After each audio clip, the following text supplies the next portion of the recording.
재택근무라고 밤낮으로 올리는 카톡. 이거 도대체 어떻게 할 수 없을까요?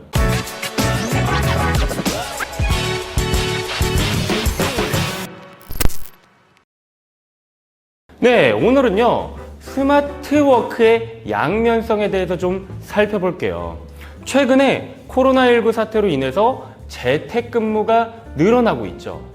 그러면서 개인의 스마트 기기를 회사 업무에 활용하는 경향이 강해지고 있습니다.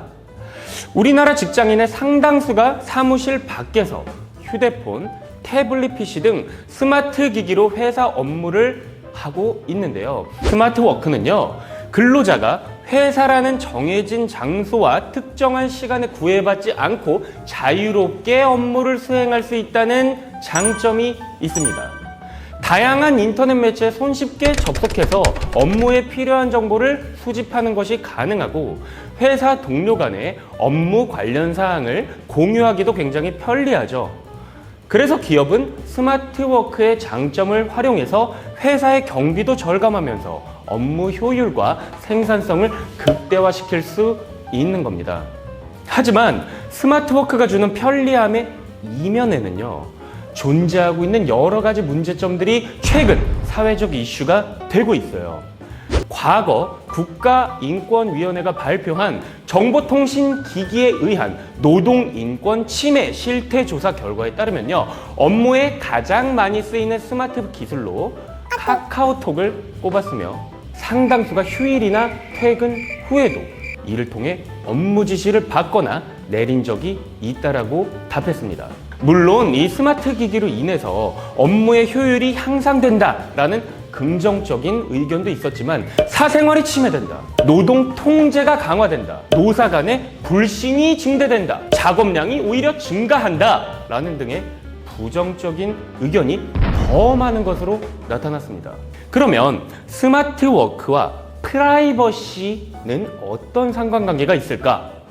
과거에는 사무실을 떠나면 회사의 업무로부터 해방되었지만 이제는 퇴근을 하더라도 각종 스마트 기기를 활용해서 전달되는 업무를 벗어나기 힘든 경우가 많아요. 모바일 메신저를 이용해서 나누었던 개인적인 고민이나 동료들과의 대화 내용이 하루아침에 공공연한 사실로 스마트 기기를 통해서 드러나 버리기도 합니다. 스마트워크로 인한 여러 가지 문제들의 핵심은요, 이 스마트 기기가 활용되는 범위가 회사의 업무 관계를 넘어서서 근로자의 프라이버시까지 확대돼 버리고 있다는 점이 있어요. 문제는 현행법상 이 프라이버시 침해 문제에 대한 직접적인 규제는 없다라는 것인데, 그러나 스마트워크로 인한 프라이버시 침해는 본질적으로 근로자의 인격에 대한 문제이고 조직 갈등과 근로자의 정신적 스트레스를 야기할 수 있다는 점에서 그대로 방치하는 것은 인사관리 측면에서도 바람직하지 않아요.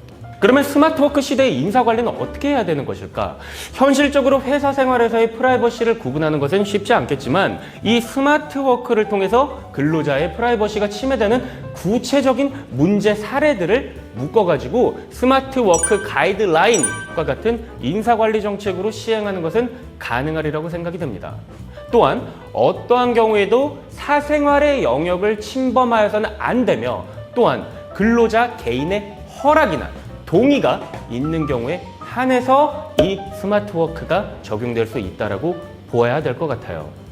스마트워크는 보다 적은 힘과 노력으로도 더 많은 효율과 성과를 낼 수 있다는 개념인데, 스마트 기기가 오히려 더 스마트하지 않은 업무 환경을 만들거나 근로자를 스마트 기기와 같은 일하는 기계로 만들고 있는 것은 아닌지 우리 모두의 고민과 새로운 방향 설정이 필요한 시점입니다.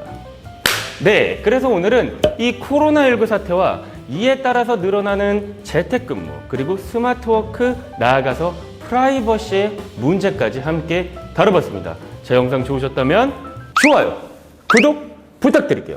스마트워크 스마트하게 해야 돼.